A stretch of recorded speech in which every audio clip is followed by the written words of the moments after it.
करेंगे तो भी 7 दिन गुजर जाने हैं।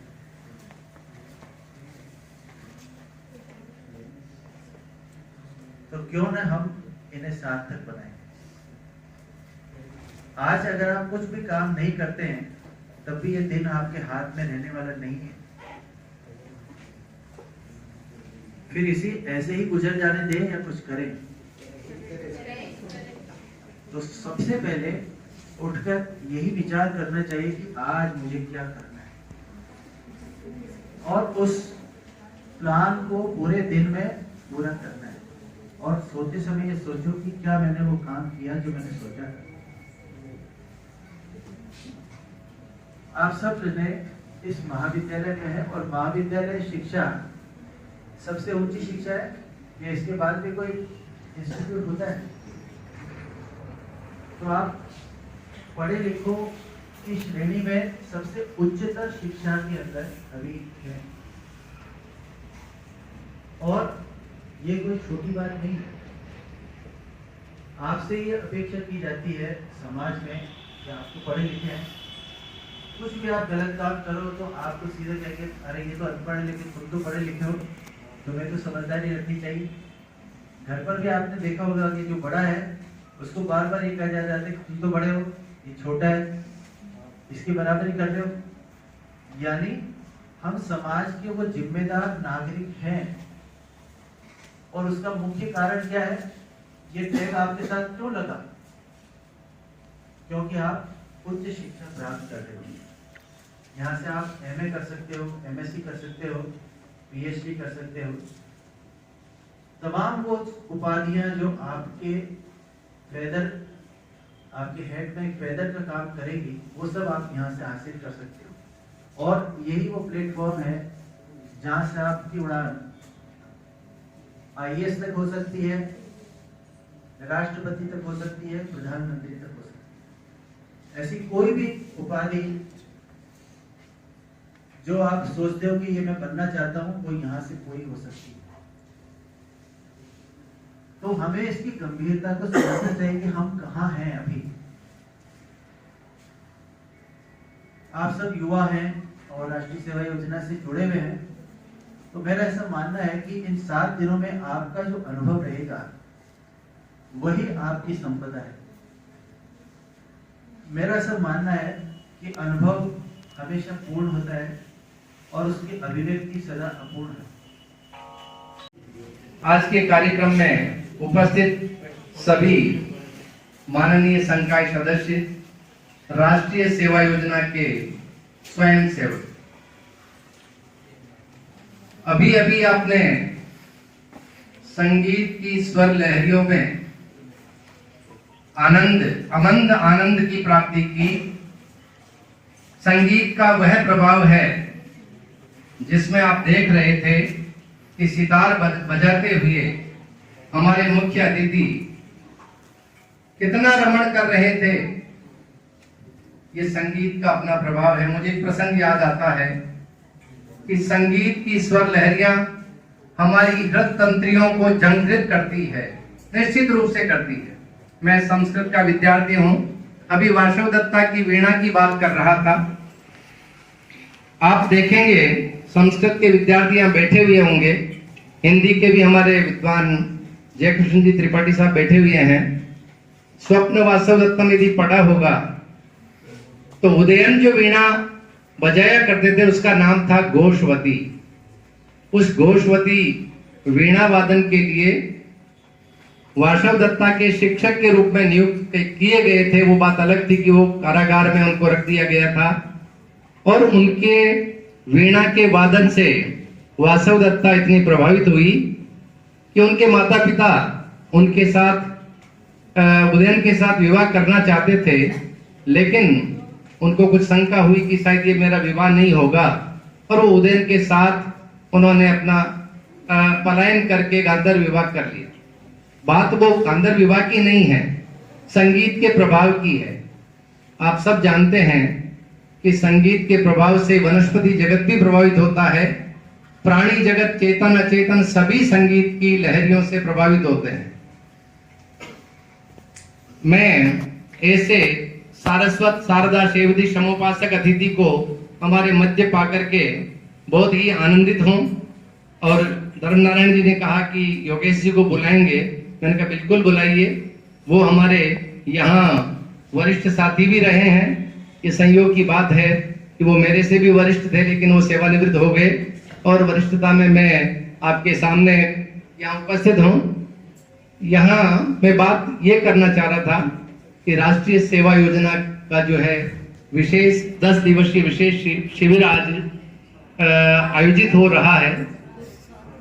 आप सभी विद्यार्थी ज्ञानार्जन के लिए सुर भारती के इस सभागार ये तुम्बा है और ये गान कहलाती है। इसके ऊपर ये ऊपर के पर्दे लगे हुए, इसको पर्दे कहते हैं। 7 तार ऊपर है और 13 तार नीचे। इनको सिम्पैथेटिक स्ट्रिंग्स कहते हैं। इनको हिंदी में तरव के तार भी कहते हैं। ऊपर जो स्वर बजाया जाता है उससे नीचे सेम फ्रीक्वेंसी में जो तार मिले हैं वो अपने आप वाइब्रेट होते हैं और इस तरह से एक मेलोडी क्रिएट होती है।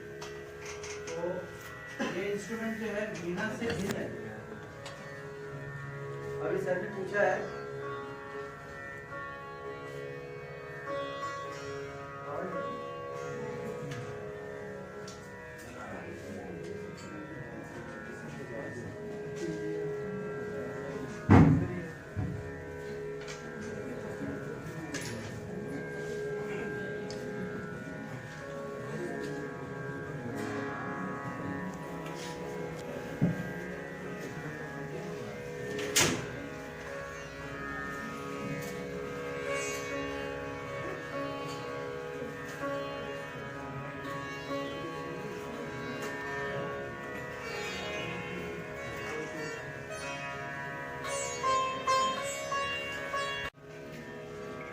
और इसके बारे में थोड़ा सा आपको बता दूं। टीवी में आपने बजे सरगम मेरे सुर मेरा तुम्हारा ये सुना होगा आपने। उसमें इसी राग का प्रयोग किया गया है। गूंजे बनकर देश राग गाना आता है टीवी का, पैट्रियोटिक सॉन्ग जैसा उसको बनाया और कई कलाकारों ने उसमें भाग लिया। उसके पहले एक आता था मिले सुर मेरा तुम्हारा तो सुर बने हमारा। तो ये राग देश पर आधारित है।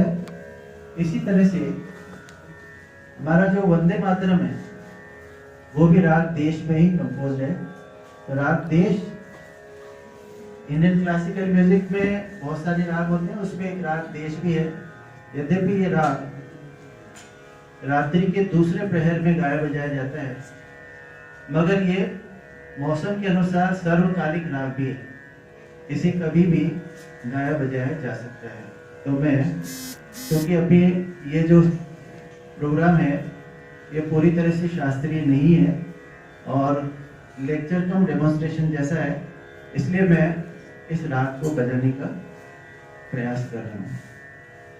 तो मैं इसमें थोड़ा सा आलाप करके और एक कंपोजिशन जो मध्य लय में है 3 ताल में वो बजाऊंगा और उसके बाद वंदे मातरम की जो धुन जिनसे आप परिचित हैं उसे भी इस पर बजाने की कोशिश करूंगा, जिससे आप इस राग को और बेहतर तरीके से समझ सको और इसका आनंद ले सको। Thank you.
निकाय सदस्य और मेरे समक्ष बैठे हुए सभी संकाय सदस्य, हम सब आपस में पहले काम कर चुके हैं एक साथ, तो आप सब मेरे साथी हैं।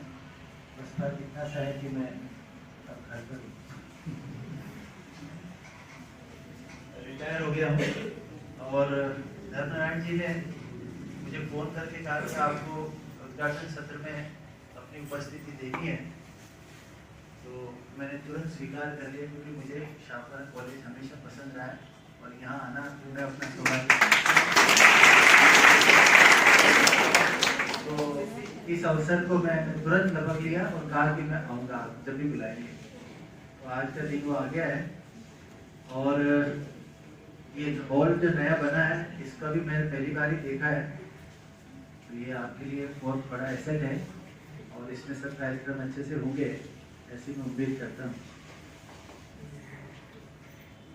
उम्मीद करता रहेगा कि हाँ, ये काम ऐसे होता है क्योंकि मैंने किया है। अपनी पर्सनालिटी को विकसित करने के लिए, व्यक्तित्व को बेहतर बनाने के लिए आप किसी और का भला नहीं कर सकते। यहाँ पर ये बातें बहुत ज़्यादा कही जाएगी कि हम समाज सेवा करना चाहते हैं। सबसे पहले हमें अपनी सेवा करनी है। यहाँ पर स्वार्थी हो जाने की बात नहीं कह रहा मैं। अपनी सेवा का मतलब पहले हम तैयार हो जाएं इस बात के लिए कि हाँ, हम दूसरी समस्याओं को सुलझा सकते हैं। क्या हमने अपनी समस्याओं को सुलझा लिया है? क्या हमने अपने अभिव्यक्ति पर कोई विचार किया है? कोई अभ्यास हम करते हैं उससे संबंधित?